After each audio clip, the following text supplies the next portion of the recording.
안녕하세요. 대단히 반갑습니다. 우리 시대의 거장 스승을 말하다 1-2 카라양의 호흡과 손길이 내 노래에 빚어냈다. 소프라노 조수미 한기홍. 주빈 메타처럼 지갑을 자주 잃어버리고 계산의 어두운 모습을 절대 보이지 않죠. 본인이 원하는 대로 음악을 운용했지만 그건 자기 마음대로 흔드는 권위적인 카리스마와는 달랐습니다. 다재다능한 카리스마라고나 할까. 현란할 정도로 다양한 탤런트로 사람들의 입을 떡 벌어지게 만들며 그 압도적인 실력으로 사람들을 굴굴부옥시키는 거죠. 마에스트로 노르마는 부를 수 없습니다. 카라얀이 제작한 음반의 퀄리티는 놀랍다. 베토벤 교향곡 전곡을 3번이나 녹음했다. 엔젤스와 1번, 도이치 그라모폰과 2번이다. 세 전집 모두 비교를 허용하지 않는 명반이다. 영상, 오페라, 프로덕션, 레코딩, 아트, 비즈니스 모두의 파도란바 같던 그의 재능이 찬연하게 빛난다. 모든 아티스트와 그러하듯 카라얀도 실수를 했어요. 오페라 프로덕션이나 레코딩을 할 때 테크놀로지의 기능을 지나치게 강조하고 신뢰했기 때문에 발생한 오류죠. 어떤 성악가에게 목소리에 맞지 않는 역을 부르게 한다거나 근데 호세 카라라스와 연문설이 있었던 카티아 리차렐리는 리릭 소프라노인데 카라얀은 드라마틱한 것을 요구했어요. 리차렐리의 목소리가 그로 인해 결정적으로 나빠졌다는 설이 무성했습니다. 제게도 카라얀은 빈첸초 벨리니의 노르마를 녹음하자고 했어요. 25세 때 말이에요. 그 나이에 노르마는 분명 무리거든요. 성악가의 영역을 기교적으로 과시하는 벨칸토 창법은 젊은 소프라노의 목소리에 상처를 내기 쉽습니다. 마에스트로 저는 할 수 없어요 라고 딱 잘라 거절했죠. 1987년 카라얀이 조수미 치칠리아 버르톨리와 함께 리허설을 하는 장면을 담은 흥미로운 동영상이 있다. 이 동영상을 보면 카라얀이 조수미를 얼마나 아꼈고 얼마나 그의 재능을 높이 평가했는지 잘 알 수 있다.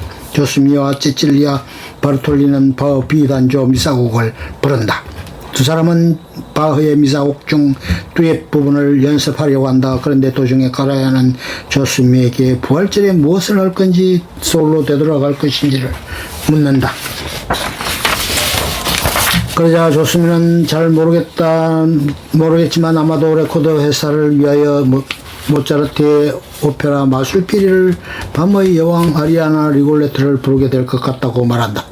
그러자 카라얀은 밤의 여왕의 아리아는 기관총처럼 노래를 불러야 하므로 목에 무리를 줄 수 있다고 걱정한다.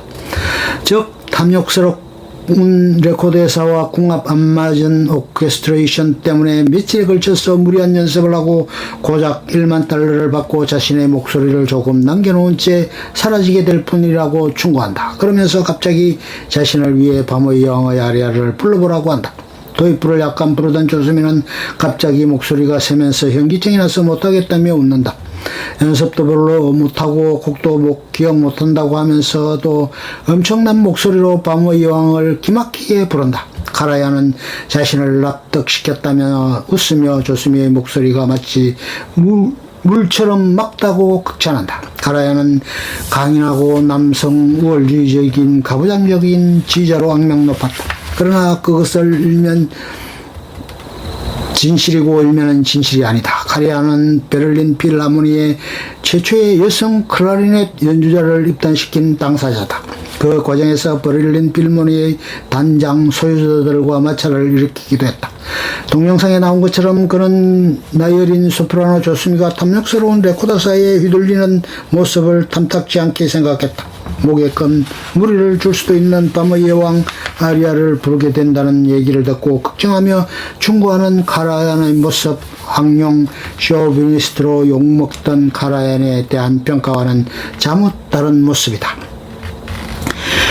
모차르트 마술피리에서 밤의 여왕은 위험한 역할입니다. 밤의 여왕을 맡은 소프라노는 단 2개의 아리아만 부르면 되는데 1막에서 한 곡 부르고 2막 노래까지 1시간 반 동안의 시간 갭이 있어요.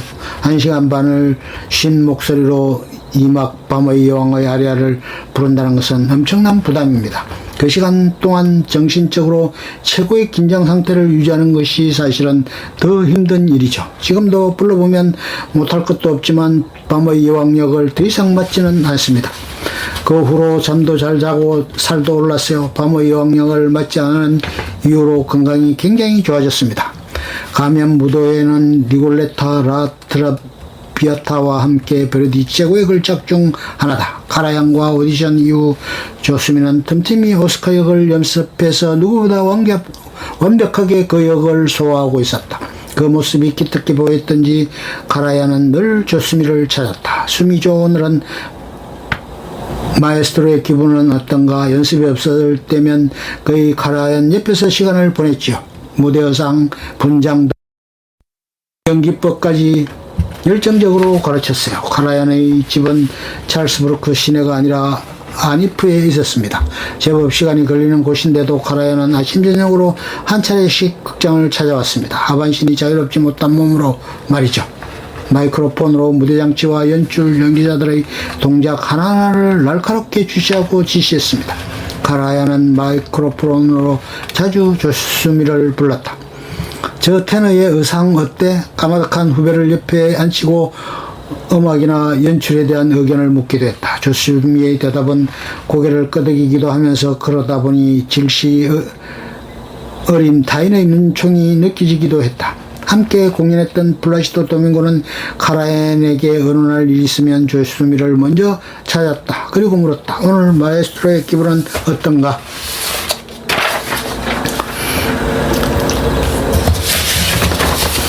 돌아가시기 전날은 토요일이었어요. 카라얀은 고통을 호소했죠.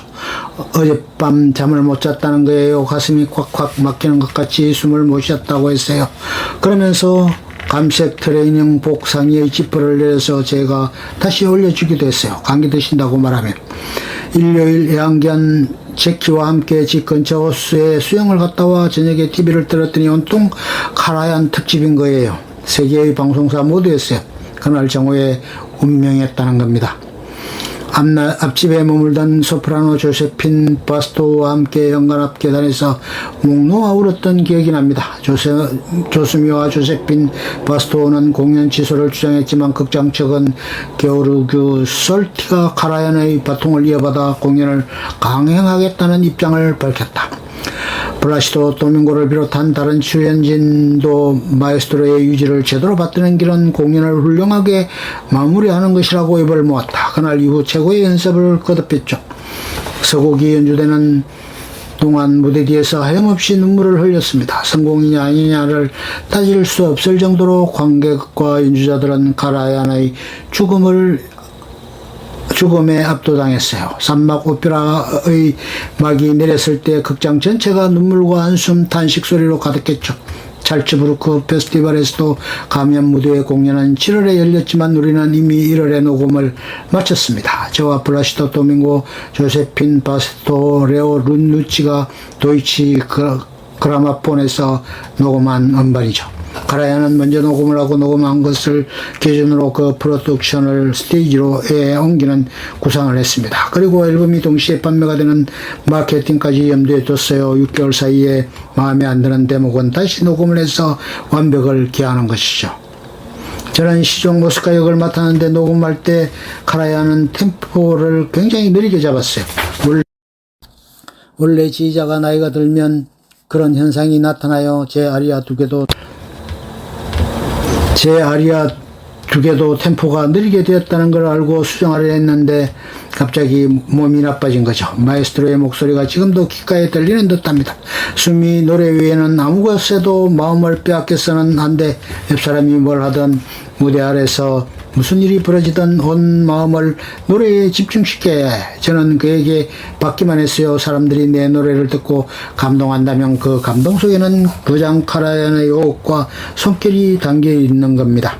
돈 조반니처럼 미인을 좋아했던 솔티의 정렬, 카라얀의 뒤를 이어 가면 무도회를 마무리한 게오르그 솔티는 집시 스타일의 지휘자다. 솔티의 시인은 최고의 평가를 받는 것은 아니지만 크게 실망을 안기지도 않는다는 점에서 가라얀과는 비교된다. 가라얀의 시인은 날카롭고 여행미를 중시하는 반면 솔티의 시인은 듬직하고 감동이 느껴지는 편이다. 20세기 후반 가장 위대한 지휘자 중의 한 명으로 손꼽히는 게오르그 솔티는 어마어마한 난관을 딛고 일어선 인간 승리자다. 헝가리 부다페스트에서 태어난 유대인이었던 솔티는 부다페스트 음악원에서 도흐나니, 코다이, 바르톡 등에 사사했다.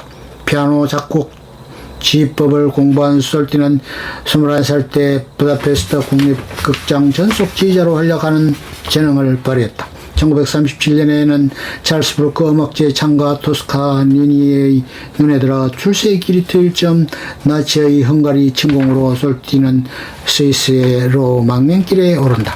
솔티는 영국 데크 레코드와 함께 바그너의 니벨룽겐의 반지를 녹음해 세계적인 명성을 얻었습니다. 1966년 시카고 심포니 지휘자로 취임해 말러를 비롯 바그너, 베토벤 등 수많은 기념비적인 명반을 남겼지요. 솔티는 1960년 코벤트 가든 시절의 업적이 인정돼 영국 왕실로부터 서 경의 칭호를 얻었습니다. 자유분방한 스타일에 누구와도 친하게 지내고 마치 돈 조반니처럼 예쁜 여자들을 좋아했던 열정의 인간으로 그를 기억합니다.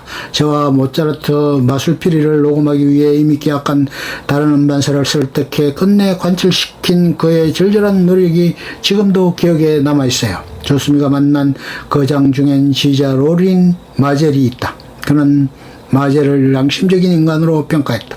평소 청바지를 즐겨 입는 소박함을 보여주지만 무대 위에선 엄청난 실력으로 단원을 압도하는 무서운 양면성을 지니고 있다는 것이다. 로린 마젤은 말 그대로 천재였어요. 영어, 이태리어, 독어, 불어를 완벽하게 구사했습니다. 저도 외국어를 하면 자신이 있지만 제가 보기에도 그는 정말 출중했습니다. 언어 구사에 있어 본부장 출신과 전혀 구별이 안 되었으니까요. 그리고 그 완벽한 기억력이란 보통 3시간짜리 오페라에는 성악 파트만 있는 것이 아닙니다.